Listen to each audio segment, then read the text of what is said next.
The 2019 NFL Draft was very interesting for the Giants because, for the most part, the fan base rejected their first overall pick. However, Dave Gettleman, in hindsight, is looking pretty smart, as it looks like he has found the heir apparent to Mr. Eli Manning and the Giants' franchise quarterback for the next 10 to 12 years, although there's still a lot of road in front of Daniel Jones. One of the keys of the 2020 draft was going to be, could Dave Gettleman give his young quarterback and new head coach the weapons and the pieces that his young quarterback needed to develop and take that next step. This is Rich Sports Talks presents New York Giants Grade 2020. In the first round, the New York Giants went with offensive tackle Andrew Thomas out of Georgia, and I gave this pick an A+. Look, I've been on the Giants in my previous mock drafts saying that they were going to go offensive line. I thought they were going to go with Tristan Wirfs because of the athleticism. But overall, I think Andrew Thomas was a great pick. I think this is a slam dunk because he can play right tackle, but this is the left tackle of the future. Now, I know a lot of people were somewhat disappointed because they see the tape, they see the measurables of some of these other offensive linemen. But personally, I think Andrew Thomas was the safest pick in the draft because you knew what you were going to get. A solid left tackle. He was going to be a consistent on the left side. He might have the talent to be maybe a Pro Bowler twice or three times, but still, if he can be a consistent left tackle and protect the blind side for the next 8 to 10 years, this is a great pick. What you want in the first round is find guys that can contribute for your team for a long time. Could some of these offensive linemen have higher ceilings? Sure, but Andrew Thomas had the lowest floor. Everyone you talked to felt like he was the least likely of all the offensive linemen to bust, and really, he's the truest left tackle to come in. Mekhi Becton has some questions about whether he can protect the blind side. Now, Wills in Alabama was good, but remember, he was protecting the right side on the blind side. Could he make the transition to the left side? And despite the athleticism of Tristan Wirfs, he projected better as an offensive guard. So for me, this is a great pick. He can come in, play right tackle next year, eventually moves to the left tackle spot. Home run by Dave Gettleman in the first round. In the second round, they went with Xavier McKinney, the safety from Alabama. This is an A+. I mean, when you look at luck, the Giants get the best safety in the draft that can play strong and free safety. He's versatile. He can play both spots. Safety was one of their biggest issues last year, and he falls to them in the beginning of the second round. Great steal, and sometimes you just have to let the board fall to you. So now the Giants have an impact player in the secondary and a left tackle for potentially the next 8 to 10 years. What more can you ask for? And when you look at this draft, you're going to start seeing a theme of building on the defense and the offense. I really like what they did on the offense. And with this defense, they found some key pieces that can make good contributions next year, but none will be bigger than McKinney. He can start right away. They can move him around from the strong to the free safety spot. Now, with Alabama players, I feel they're closer to their ceiling than a lot of these other prospects. However, I do think McKinney is going to be a solid contributor. Like Thomas, he might not be one of those guys that's an all-pro or a Pro Bowler every year, but you know what you're getting. A consistent starter who's going to show up and make plays week in and week out. And really, that's what you want to get out of a player in the draft. In the third round, the Giants got Matt Peart, the offensive tackle out of UConn, and this was my steal of the draft. I gave them an A+. Matt Peart, to me, was an early second-round grade. He has the athleticism to be a very good right tackle. But this is the interesting thing. I don't think he's going to play a lot next year.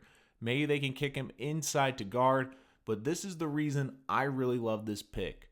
The Giants now potentially have 3 key cogs in the offensive line for a decade.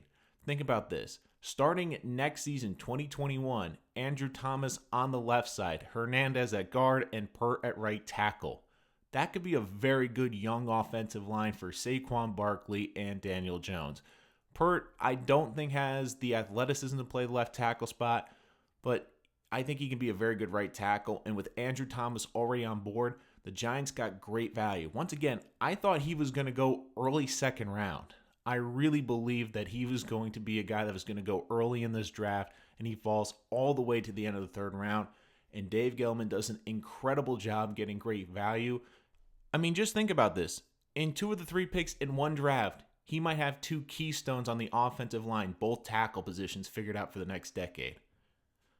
I mean, what more could you want on an offensive line? In the 4th round, I have them going with Darnay Holmes, the cornerback from UCLA. I gave this grade a B. Now, I do like Holmes because he has the NFL side, he has good speed on tape, but I don't like him in press coverage. He gives up way too many big plays. He really struggles, especially locking down receivers at the line, and they can get behind him. But he is a physical corner. Look, he's got a lot of great tools, but I think he can slip right in and play in the nickel and dime packages for this Giants defense. The reason I gave this a B was even though they do desperately need cornerback help, there was a lot of other good prospects that I really liked on this board, especially a couple of pass rushers that I thought could have made a big impact on this team next year, maybe a wide receiver. So look, I like Holmes a lot. I think he can be a good player for the Giants. Now, is it fill a need? Yes, but I do think there were some bigger needs on the board that the Giants could have filled. I still think he's a kid that makes the roster and can be in certain sub packages, so it is still a solid pick in the 4th round. 5th round, Shane Lemieux, the guard out of Oregon. I gave this an A. This is an experienced guard. He's a great run blocker. And look, he needs to develop his pass blocking. Really struggled at times at Oregon, especially in that scheme. Needs some attention. Look, especially with Pac-12 and Big 12 linemen that play a lot in the 2-point stance, you know they're going to be kind of projects. But this is a kid, he's got a lot of great upside. Started 4 years in college. He has a lot of experience, really smart kid. And this could be a nice developmental kid to become a perennial backup on this team. And who knows, maybe he pushes the starting rotation. And if that happens, think about this. The Giants could potentially have 4 young offensive linemen for a decade. And this is a kid that you really look at the tape, there's a lot of good flashes. And especially if he can continue to develop that pass blocking game, he's a good run blocker. And you know Saquon Barkley is going to love running behind him. In the 6th round, the Giants took Cam Brown, the inside linebacker out of Penn State. I gave this grade an A. Very good coverage linebacker. I love the athleticism. He's got very good size at 6'5", can play on that inside. And really, when you look at this point in the draft, a lot of these inside linebackers in the 3-4 scheme, good against the run, but struggle in pass coverage. But Brown is one of the better ones. And the Giants have really struggled against the pass. I see him being an instant backup, can maybe work his way eventually into the starting rotation. But there's a lot to like here. He played in the Big Ten. He played in big-time games. He was able to make plays against some very good offensive linemen, a lot of which were in this draft. So I really like Cam Brown. I think he's a good, moldable piece of clay that the Giants get here. Maybe won't be a starter, but you know he can contribute on special teams. Going to be a solid backup and fills a need in terms of getting some depth at the linebacker position. In the 7th round, the Giants had 4 picks, the first of which was Carter Coughlin, the edge rusher out of Minnesota. I gave this an A-. At this point in the draft, you're looking to find guys that you think can make the roster and guys that fill out some depth issues. And you look, he's a small guy, not the best athleticism, doesn't have a lot of burst off the edge, but the things you like, very high football IQ, very good motor, doesn't give up. Now, I am concerned he only had 4.5 sacks, but you saw him make big plays on Minnesota's special teams unit. I think he can fit in there. Maybe he can develop into a situational pass rusher in certain sub situations. But either way, this could be a guy that makes the roster as a special teamer, also can develop into an edge rusher, fits as a backup in that outside linebacker role because he's too small to play the defensive end position.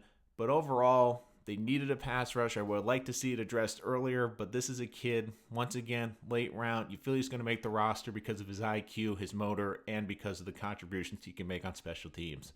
Now, spoiler alert, the next 3 picks, I understand are 7th round picks. But I didn't love these last 3 picks by the Giants, and I'll give the full reason after I go through these. The first one was TJ Brunson, the linebacker out of South Carolina. I give this a B-. In the box middle linebacker, a little bit the opposite of Brown. Really struggled against coverage, but good against the run. And I kind of like him because he actually is very good getting up the field, especially shooting those middle A-gaps.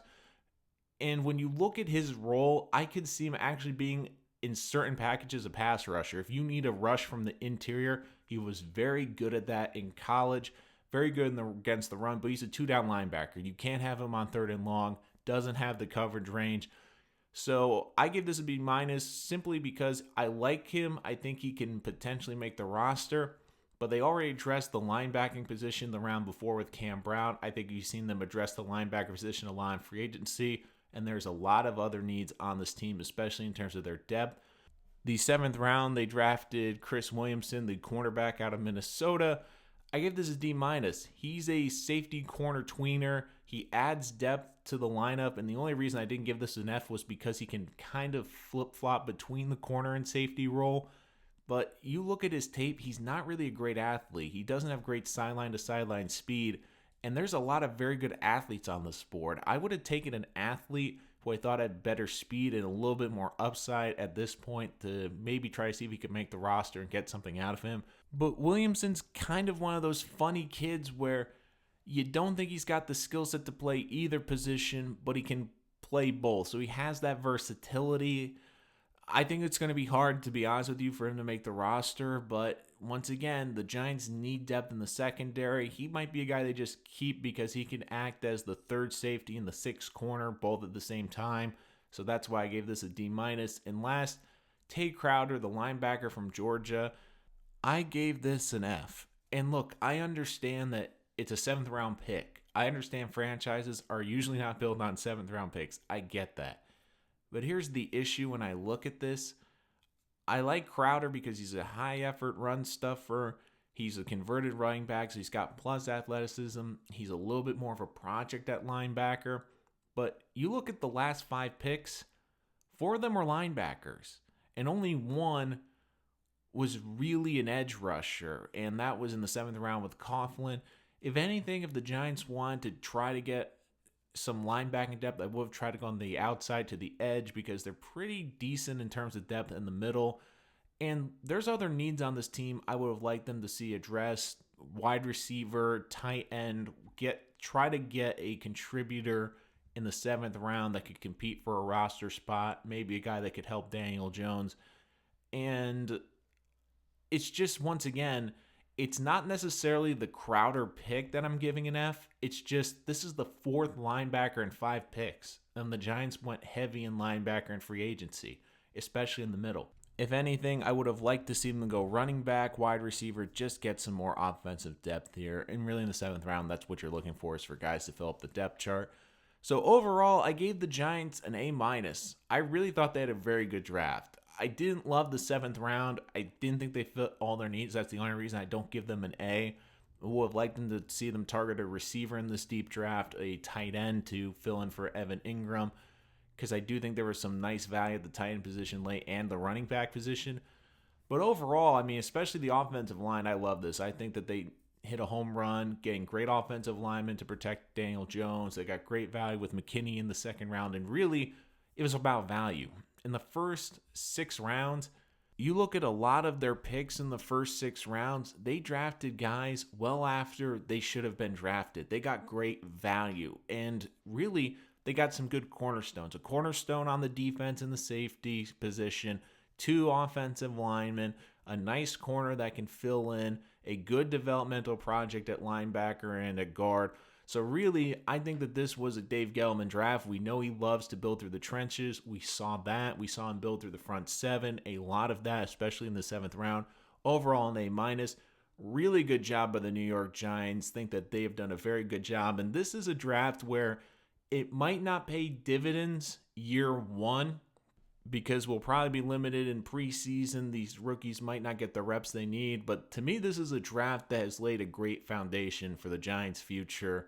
And you have to be, as a Giant fan, excited about that. That's going to do it for this episode of Rich Sports Talk. Remember, if you want the latest on the NFL and the Giants, make sure to hit that subscribe button so you don't miss any of our latest content. It's been a fun draft process. Make sure to stay here. We got some great stories coming up in the coming weeks. Until next time, I'm your host, Nolan Rich, and this is Rich Sports Talk.